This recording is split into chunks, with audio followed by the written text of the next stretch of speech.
We continue then our conversation with Professor Breakfast as well as Dr. Daraj right here on the studio. Prof, perhaps let's talk about, that press briefing. I mean, of course, the IEC will be giving numbers and an update, but interestingly enough, of course, we heard from the earlier press briefing, I think it was last night, if I'm not mistaken, where they spoke about something that has now been received in a very, problematic manner in terms of that missing box in KZN. I mean, what do we read into just some of these issues that keep coming up in as far as the IEC is concerned?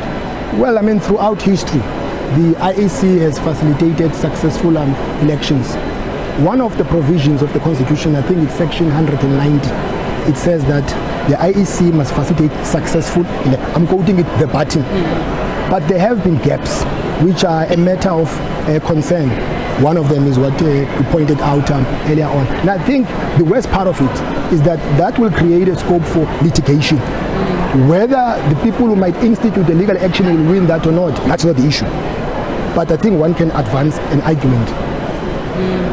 I mean, Dr. Daraj, does that take away then from the track record of the IEC in terms of credibility? Because I think a number of quarters have pointed on that. Or is this something that the IEC should take very seriously? I mean, they did indicate that they were, but it almost seemed as if they were brushing it aside to some point. I somehow agree and disagree. I think we must not be too hard on the IEC, because last night we saw the GM of the IEC, Granville Abrahams. He was very defensive. I think he looked very exhausted as well. But he kind of gave us a deeper context. He says that one ballot box was 1 out of 100,000.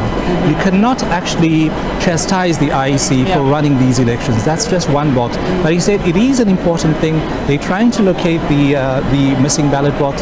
But the other important thing that he did mention is that the votes were counted, the votes were captured, the votes were pasted on the door outside that voting station.